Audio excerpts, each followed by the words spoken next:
Donc mon expérience en Chine, elle a commencé en 2017 quand je suis allé dans le nord de la Chine, dans la région de Shenyang. Et donc dès cette période-là, j'ai commencé à travailler dans la rue, dans les espaces publics, avec des étudiants ou tout seul. Et j'ai commencé à découvrir la Chine en marchant. C'est pour ça que vous allez voir plus loin, il y a mes chaussures. Et je travaille beaucoup avec les pieds parce qu'une grande partie de mon histoire en Chine, c'est des déplacements dans les forêts, dans les villes, dans les campagnes. Voilà. Et je continue toujours à me déplacer ici beaucoup. Et puis aussi dans la région du Hunan. Voilà. Ça, c'est le début de mon expérience. It is the beginning of my experience. Donc je peux vous parler de cette œuvre-là. Ma première idée, c'était de faire une peinture rouge. Et donc j'avais décidé d'utiliser le raisin pour créer un grand peinture monochrome rouge au sol, en pressant le raisin pour écraser et créer ma propre couleur, de créer une première peinture.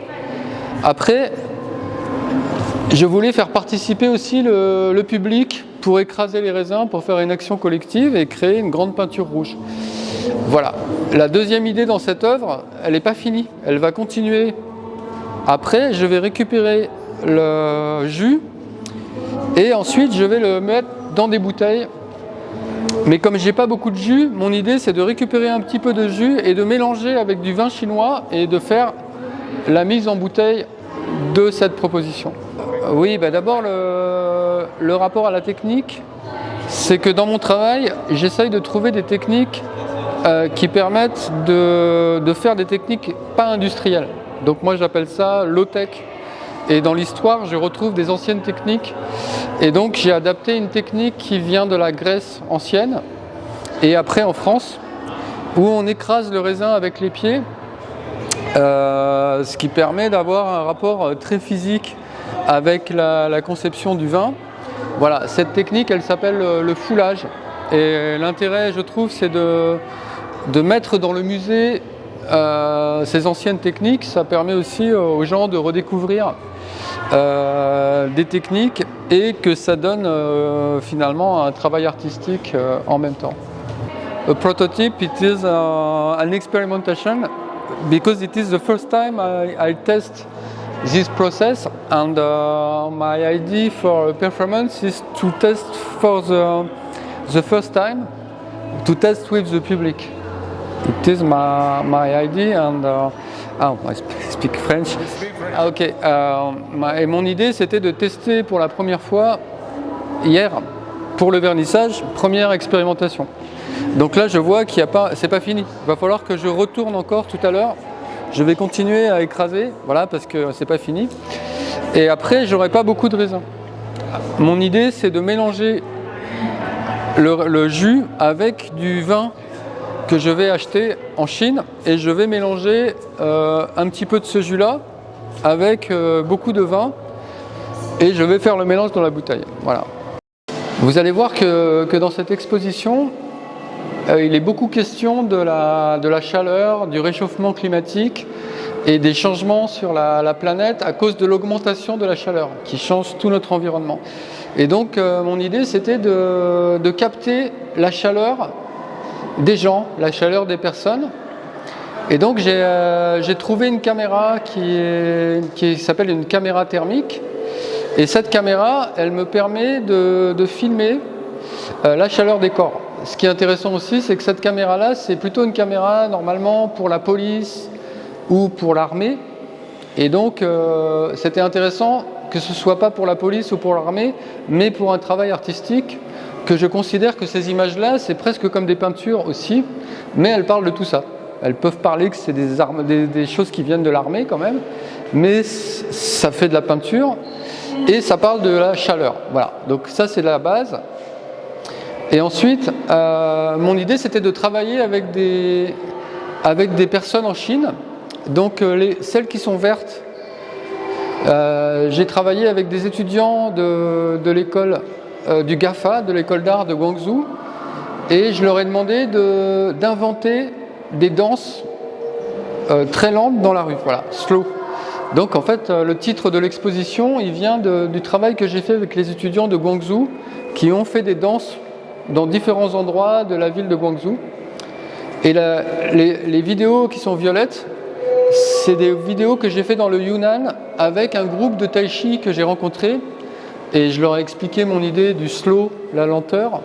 Et donc ils ont accepté de travailler avec moi sur des gestes. Et ils ont fait des petites performances que j'ai filmées aussi. Voilà, donc le vert, c'est ici, à Guangzhou, et le violet, c'est dans le Yunnan. Cet élément-là, en fait, c'est une pierre que j'ai récupérée pendant la construction du musée. J'ai récupéré beaucoup de pierres et je me disais, c'est intéressant que le musée il garde la mémoire de sa construction. Parce que quand le musée est terminé, tout est clean, tout est propre. Et donc j'ai essayé de garder quelques éléments de la construction. Et après, je voulais faire aussi quelque chose de drôle. Et en fait, en France, en Amérique aussi, il y a un groupe qui est très connu. A musical group whose name is Rolling Stone, very famous in the world. And j'ai mélangé l'idée de la pierre et l'idée de la musique, juste avec un petit objet. Et il y a très peu de choses, parce que je voulais que ce soit aussi comme une méditation, un espace très zen, juste une chaise. Voilà, et c'est comme un koan bouddhiste aussi, qu'est-ce que c'est? Voilà, comme une méditation avec très très peu d'éléments. Comme il y a beaucoup d'éléments dans l'exposition, voilà, je voulais des espaces aussi très, très vides. Voilà, en tout cas c'était une Rolling Stone, c'est-à-dire de reprendre la pierre du musée et de la faire rebouger aussi. Ah voilà, donc là c'est un travail que j'ai réalisé aussi en observant la construction de la zone ici. Et donc les premières personnes que j'ai vues quand je suis arrivé ici, c'était les ouvriers qui étaient en train de planter toutes les fleurs dehors. Et donc je leur ai demandé si je pouvais récupérer les pots, parce que je travaille beaucoup à partir de la récupération des objets. Parce que ça me semble important de ne pas acheter des objets neufs et de recycler les objets anciens. Et donc là, j'ai récupéré les pots et je me suis dit qu'est-ce que je vais faire avec ces objets-là de récupération. Et comme mon travail parle de la nature ou de la disparition de la nature, j'ai décidé de créer des colonnes où les pots ils sont refermés sur eux-mêmes et il n'y a plus rien qui pousse dedans. Ils sont complètement stériles, voilà, refermés sur eux-mêmes, sans nature. Et à partir de ça, j'ai voulu faire une référence aussi à l'histoire de l'art en Europe. Et donc peut-être ça vous rappelle les objets qui sont importants dans l'histoire de l'art, c'est-à-dire, là je voulais parler de Constantin Brancusi, voilà, faire une petite référence à cet artiste-là. Et mon idée, c'est aussi qu'avec des petites choses de récupération ou des objets vraiment très simples, on peut parler de choses très spirituelles. Parce que les colonnes de Brancusi, c'est aussi des colonnes qui parlent de la question de l'infini, de la spiritualité, de l'élévation. Voilà. Mais tout ça avec un élément extrêmement simple de récupération ou de grande consommation. J'aimerais bien montrer qu'on peut faire de l'art avec ce type de choses, de l'art très spirituel, avec des éléments de récupération. That's the reason I need someone to see, because all my work is... Your feet? Feet print? Yeah, it's my feet, but people, it's not... People wear yes. shoes. Yeah. The shoe print. So how you do this effects? It's burning? Yes. With the firework, Chinese traditional firework, or... I explain you my technique. But I work. It's like for the wine. I work with the idea of processus. Here it is the processus. I test the processus, the process. Found the grapes, press the grapes, put the grapes into the bottle. Here it is the process for writing with fire. And for me, the beginning of the process is to have lemon, and I have a series of trees for lemons. With the lemons, I create a special medium, and with this medium, I use this medium to make I make a little performance. I walk or I dance on my paper, and with my medium, I take the imprint of my foot. After, I take candles, and I return the paper, and with the candles, I make this form. She appears, but it's very dangerous because sometimes the paper burns, and for me it's a reflection from the step, the way of the artist. The artist walk in his work, and in his story, in his way, he play with fire, he play with the idea of the risk, and I like to think my work can be burning. It is explication. La seconde explication, c'est que avant de faire des arts visuels, j'étais d'abord un écrivain. Et j'ai commencé à écrire, et donc je m'intéressais à la manière dont comment l'écrivain pouvait sortir du format de l'écriture de la page. Et donc j'ai commencé à travailler sur des grands rouleaux, et je pensais aussi que l'écrivain ou le poète, il pouvait travailler avec tout son corps. Et donc petit à petit, j'ai commencé à essayer de créer des livres plus grands et avec le corps, voilà, des nouveaux formats.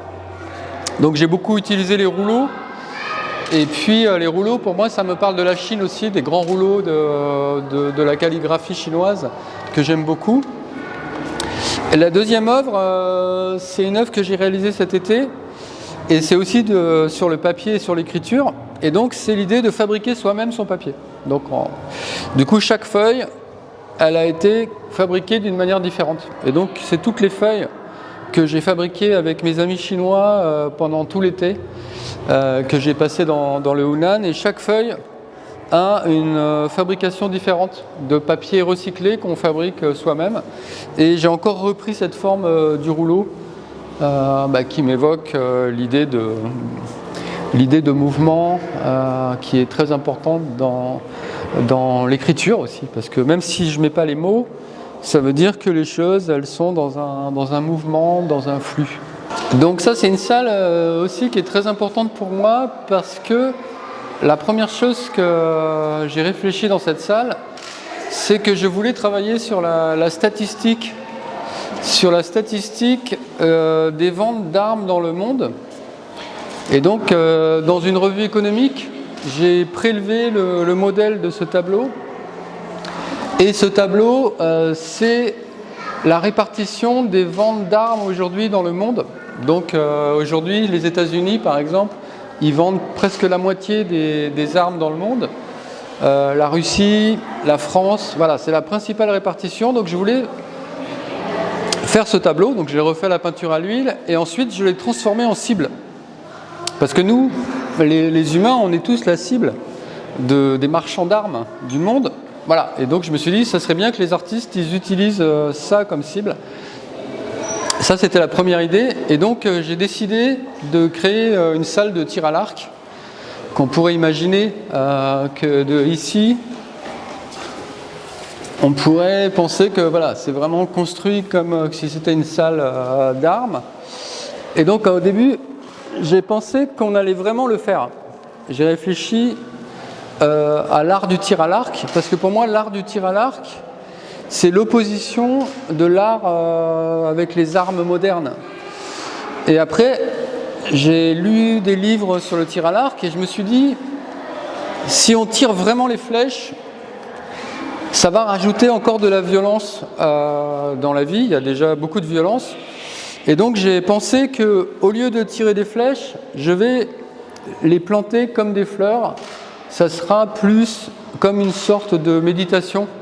Donc j'ai décidé de ne pas tirer de flèches, que ce soit plus mental, et voilà, de planter les flèches comme des fleurs. Comme ça, la pièce, elle est très pacifiste, très pacifique. Et en plus, j'ai lu que dans les maîtres du tir à l'arc zen, le but du maître, c'est de ne plus tirer de flèche.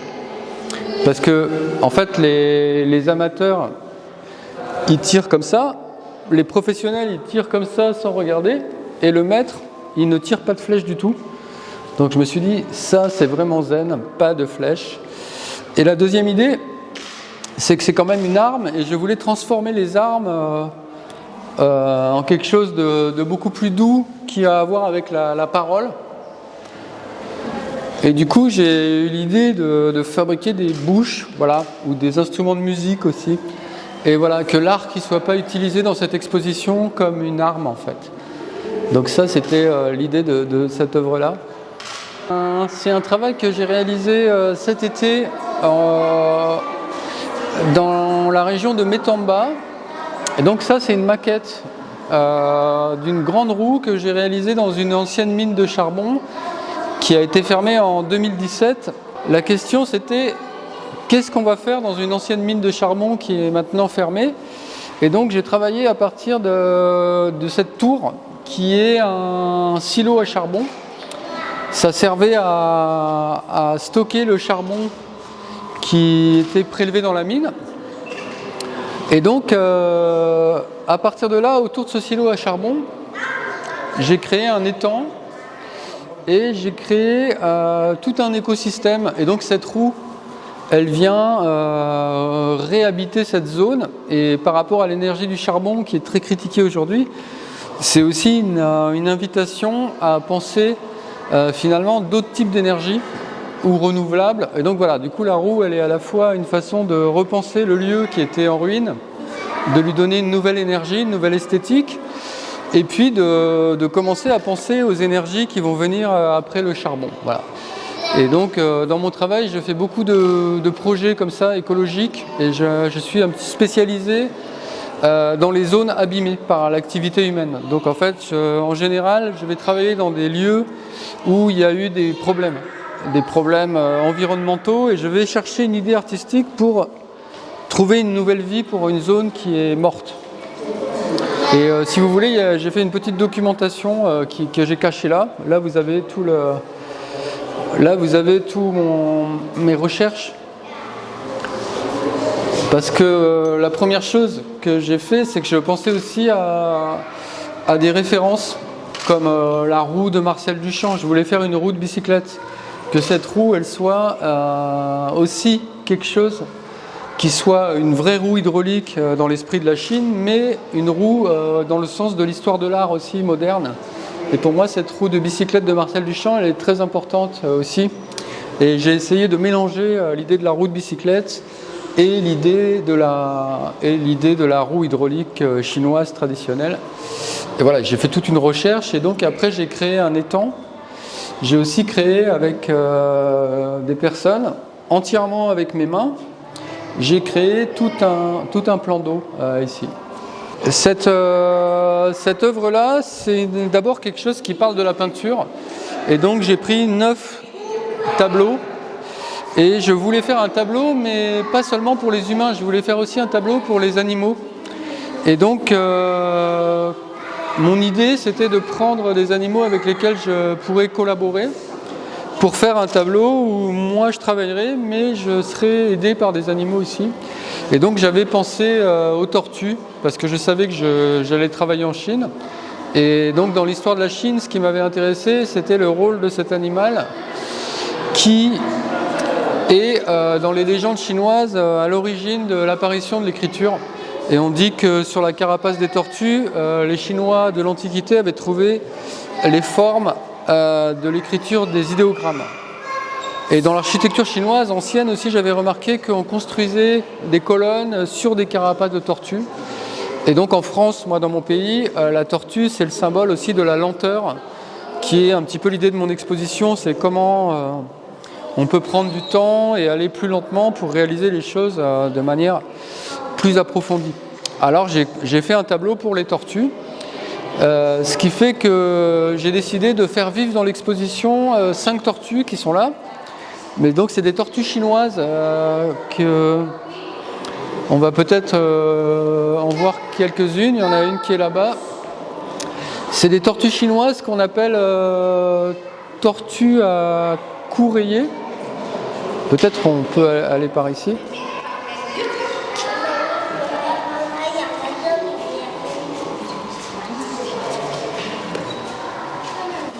Voilà, et donc ça c'est une tortue chinoise qui a pratiquement disparu de l'environnement naturel parce que à cause de la déforestation, et maintenant elle existe en élevage, et donc elle est élevée dans des fermes.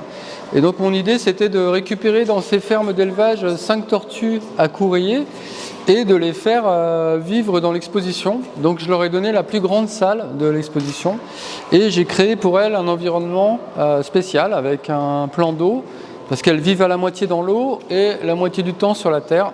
Et donc j'ai organisé toute cette salle pour que ces animaux qui travaillent avec moi, leur donner le meilleur environnement possible, sachant que dans les fermes, elles ne sont pas dans un bon environnement, et sachant que les fermes, elles les élèvent juste pour les manger.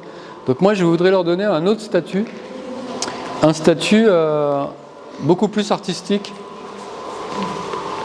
Ouais, tu vois, c'est la tortue cou rayé. Ah, it is a different thing I found here, because at the beginning I think I can have earth turtle, but in China it is these earth turtle are protected by the Minister of Environment, and you just can have a turtle of water. Yes. And when I discovered that, I have to improvise a new solution, and I built something with the stone I found here. Yeah. The boy enjoying. Yes. See It is very interesting to make exhibition with a child and different people. I like the idea we have a very different public. Donc ces différents bâtons, c'est des bâtons que j'ai récupérés dans mon voyage en Chine. Et quand je me promène, je ramasse des morceaux de bois. Ensuite, mon idée c'est de les recouper à la taille d'un bâton de relais pour la course de relais en fait. Et donc ce qu'on voit sur le mur, c'est qu'à partir du moment où j'ai des bâtons qui sont des bâtons de relais, j'essaye de créer un relais, mais qui n'est pas un relais comme dans le sport exactement. Je transforme la règle, et donc mon idée c'est de passer le relais à différentes personnes, ou d'utiliser l'idée du relais pour créer une sorte de voyage.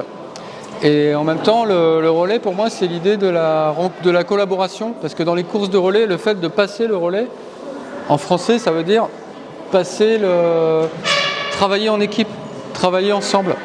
Et donc avoir le relais, c'est vouloir être en relation avec les autres, sachant que quand on est dans une équipe de relais, on est beaucoup plus fort que si on est juste tout seul. Voilà, et dans tout mon travail, l'idée de la collaboration, le symbole de la collaboration est important. Donc d'une part, je fais les différents bâtons avec les différents bois que je découvre. Là, c'est du bambou. Et puis ensuite, au fur et à mesure que je me déplace, je fais des photographies où j'essaye de créer des petites situations à chaque fois avec les différents bâtons que j'ai créés. Donc pour moi, par exemple, cet ensemble de bâtons, ça me parle du paysage chinois, des différents arbres que j'ai rencontrés, et puis ensuite des différentes personnes que j'ai rencontrées autour de l'idée de la collaboration et de la rencontre. Donc cette peinture, elle fait partie d'une série de peintures que j'ai réalisées pour faire une sorte de paysage, un état du monde actuel. Et donc j'ai appelé cette peinture montagne, mais j'en ai fait plusieurs. Et donc je consulte différentes revues économiques, je découpe, ou scientifiques, je découpe des petites images que peut-être vous connaissez déjà, qui sont des images qui sont liées finalement ici à la question du réchauffement climatique. Donc ça, c'est la courbe du réchauffement climatique depuis qu'on a fait des mesures, c'est-à-dire depuis 1850 jusqu'à aujourd'hui en 2024-2025. Et donc vous voyez, c'est l'augmentation de la température sur notre planète.